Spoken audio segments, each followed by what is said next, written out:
Hi, Kalin. This is my answer to your 10 questions. Beginning with the first one, why are humans furless? Well, only some humans are furless. You've been to a swimming pool lately? It is summer, you know. Just look around. You'll see some guys with enough hair on their backs that if they laid down in front of a fireplace, they'd look like a bearskin rug. Number two, what's your favorite flavor? Well, in general, chocolate. Of course, but my very favorite chocolate is 31 Flavors Chocolate Fudge Ice Cream. That is absolutely the most heavenly flavor. I shouldn't use the word heavenly, should I? I'm an atheist. Okay, number three, is Bigfoot or Yeti real? I doubt it. I very much doubt it. There have been footprints that have been shown. There have been other so-called evidences of Yeti and Bigfoot, but most of them have been debunked as being hoaxes.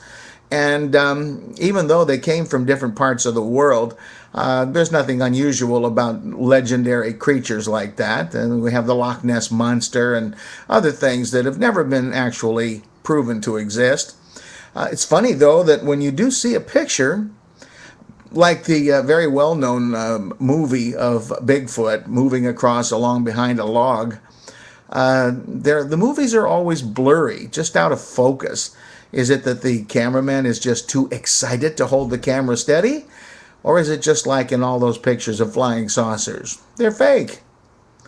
Let's see, what's the next one? Who's cooler, Link or Samus Aran? I don't know what a link is, unless it's me telling you to go to another YouTube document here. But the Samus thing, I looked up on Wikipedia and found out it's some kind of a character from a video game. Sorry, but I'm an old fart. I haven't done a video game since the original Mario Brothers. Let's see. Would you kill it with fire, a car, plane, or fire? Well, if you're talking about the video game creature, if such a thing actually existed, probably fire would be best, although I don't really want to kill it. If it's a superhero, why would I want to kill it? Number six, what's the best way to deal with creation science? Well, in the first place, to debunk the idea that it's science at all. Science has to be falsifiable. Science has to have facts to back it up. Creation science is nothing but supposition and statements made based on a musty old book written by ignorant tribal people who didn't know a damn thing about how the world came to be. What's the next one? Which religion is closest to the truth? Well, I have to say, I'm not familiar with all religions, so it'd really be hard for me to answer that question intelligently. Of the one that I know, the only one that I know really well is Christianity, and as far as truth is concerned, there's precious little of that. There is the idea of the golden rule, but that didn't originate with Christianity. That goes back a long ways before the alleged Jesus made his appearance. And that is apparently the way to live. So if truth means the way human beings should behave toward each other, okay, I'll give Christianity that one little plus. 8, Mac or PC? Well, I'm doing this on a Mac. It's got a little camera built right in up there, and I kind of like that. Don't have to have anything added to it or plugged in. Mac also is less susceptible than PCs. I have a PC right over here, but it's not online because it is so susceptible to viruses, and Macs are not. Maybe because there are too few Macs for it to have been worth the time of some of these writers of viruses to mess with it. Number 9, which superhero would you be?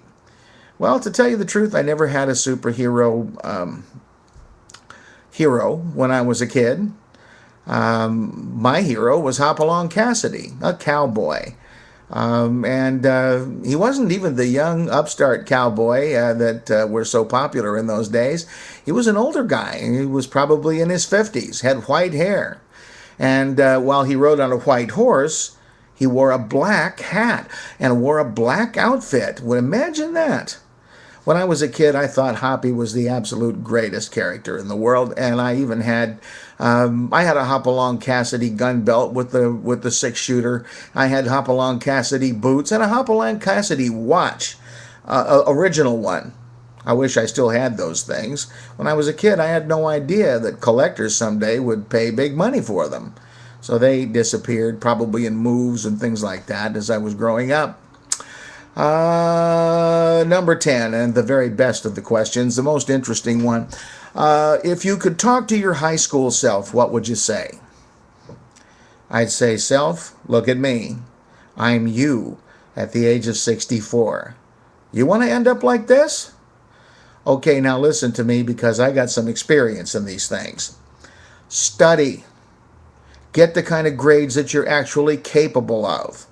Go to USC, not some Bible college, and learn about the real world. And as to that Bible college thing, become an atheist early. Don't wait till you're 60. Because start reading now. Read the Bible. Don't just listen to your grandfather thunder from the pulpit. Read it yourself and find out sooner than later, rather than later, that it's BS and that there are better ways to live. The golden rule's good. You can adopt that. In fact, I think if everybody followed that rule to treat everybody else the way they want to be treated, with the exception of a few masochists, that is, this world would be a lot better place.